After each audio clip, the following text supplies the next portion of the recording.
সাইয়েদনা মূসা আলাইহিস সালাম আল্লাহর একবার জিজ্ঞেস করলেন, আল্লাহ মাইয়াকুনু জালিসি ইয়াউমাল কিয়ামা, আল্লাহ আমার সাথে কিয়ামতের দিন জান্নাতে সাথী কে হবে?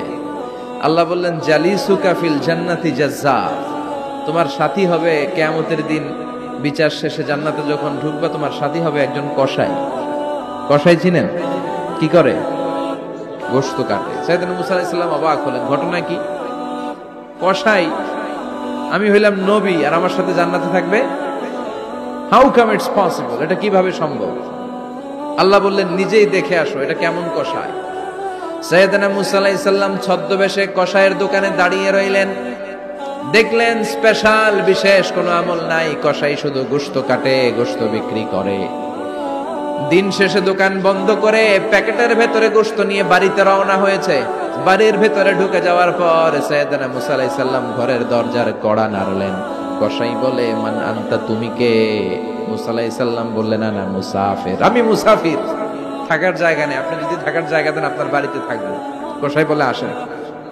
সাইয়েদনা মূসা আলাইহিস সালাম ঢুকলেন। কসাই বলে, এই ঘরে একটু থাকেন, ওই ঘরে আমার একটু কাজ আছে।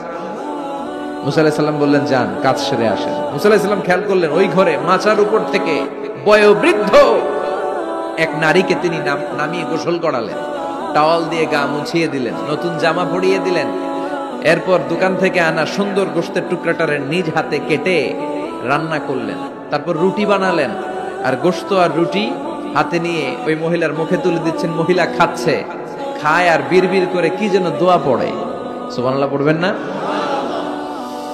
ওই মহিলাকে খাওয়ানোর পরে কসাই সাইয়েদনা মূসা আলাইহিস সালামকে মেহমান হিসেবে খাবার নিয়ে আসলেন। বললেন, ও পথিক, খাবার খান, সকালবেলা আপনিও চলে যাবেন, আমিও যাব আমার দোকানে, খেয়ে আপনি ঘুমিয়ে পড়েন। মূসা আলাইহিস সালাম বললেন, ততক্ষণ পর্যন্ত তোমার আনা খাবারে আমি হাত দিব না যতক্ষণ না তুমি বলবা ওই মহিলাটাকে। কসাই বলে, হাদিহি উম্মি, এটা আমার মা। হাদিহি উম্মি, এটা আমার মা। এই দুনিয়ায় এই মা ছাড়া আমার কেউ নাই, আমিও ছাড়া আমার মায়ের কেউ নাই। তাই প্রতিদিন দোকানের কাজ শেষ করে গোশত এনে রান্না করে আমার মারে আমি খাওয়াই। হাদিহি উম্মি, এটা আমার জনম দুঃখিনী মা। সাইয়েদনা মূসা আলাইহিস সালাম, বুঝলাম তোমার মা, কিন্তু তুমি যখন রুটি তোমার মায়ের মুখের ভেতরে তুলে দিচ্ছিলে, তোমার মা বিড়বিড় করে কি যেন পড়লো, কি পড়ে তোমার মা? কসাই বলে, আমার মায়ের একটা পাগলা দোয়া আছে। কি দোয়া? আমি জানি কশিন কালো এই দোয়া কবুল হবে না। আবেগের বশবর্তী হয়ে প্রতিদিন আমার মা আমার খেদমতে আমার উপর এত সন্তুষ্ট হয়ে যায়, এত খুশি হয়ে যায়।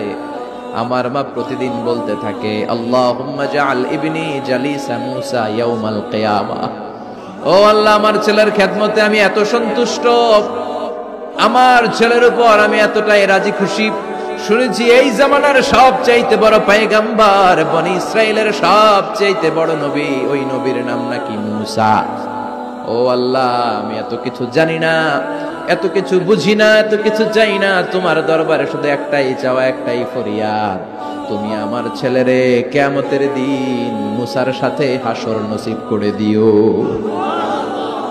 আমার ছেলে কসাই ছেলেটারে তুমি মূসার জান্নাতের সাথী বানিয়ে দিও। আল্লাহুম্মা জাআল ইবনি জালিসা মূসা ইয়াউমাল কিয়ামা। জালিস মানে ফ্রেন্ড, বন্ধু। আল্লাহ, জান্নাতে আমার ছেলেরে তুমি মূসার বন্ধু বানিয়ে দিও। মূসা আলাইহিস সালাম এবার বুঝতে পারলেন। তিনি বললেন, ঘটনা তো এই জায়গায় এতক্ষণে বুঝতে পেরেছি, কেন আমার সাথে মুফাসসির যাবে না, হাফেজে কোরআন যাবে না, শহীদরা যাবে না, ওলিরা যাবে না, নবীরা যাবে না, আমার সাথে জান্নাতে যাবে কসাই। এটা মায়ের দোয়া। কার দোয়া? মায়ের দোয়ার দরকার আছে না নাই? অনেক পাওয়ারফুল মায়ের দোয়াটা। বুলেট মারলে বুলেট মিস হয়, মায়ের দোয়া মিস হয়? ড্রোন হামলা করলে ড্রোন হামলা মিস হয়ে যেতে পারে, কিন্তু মায়ের দোয়া কশিনকালে মিস হয় না। চিল্লায় বলেন ঠিক কি না? মায়ের দোয়াটাও কবুল, বদদোয়াও কবুল। ভয়ঙ্কর কিন্তু। মা দোয়া করলে কবুল হয়, কিন্তু বদদোয়া করলে কবুল হয় না। এরকম হলে it was not a big deal, এটা বড় সমস্যা ছিল না। কিন্তু দোয়া করলেও যেমনি কবুল, বদদোয়াটাও কবুল। এজন্য খবর আছে না নাই? এক একটা মায়ের এক একটা বেবি জন্ম দিতে কষ্ট হয় না? শুধু কষ্ট, কি পরিমাণে কষ্ট এটা মা জানে, বাবা জানে না। এজন্য বিষ্ণু বলেছেন, মায়ের মর্যাদা বাবার চেয়ে কয় গুণ বেশি? আবার আল্লাহ বলেছেন হামালাতু উম্মুহু, বাবা তোমারে পেটে ধরে নাই, পেটে ধরেছে কে? ওয়াহানান আলা ওয়াহান, ব্যথা কষ্ট জ্বালা পেইন বাবা সহ্য করে নাই, করেছে কে? ওয়াফিসালুহু ফি আমাইন, 2 বছর তোমারে বাবা দুধ খাওয়ায় নাই, দুধ খাওয়ালো কে?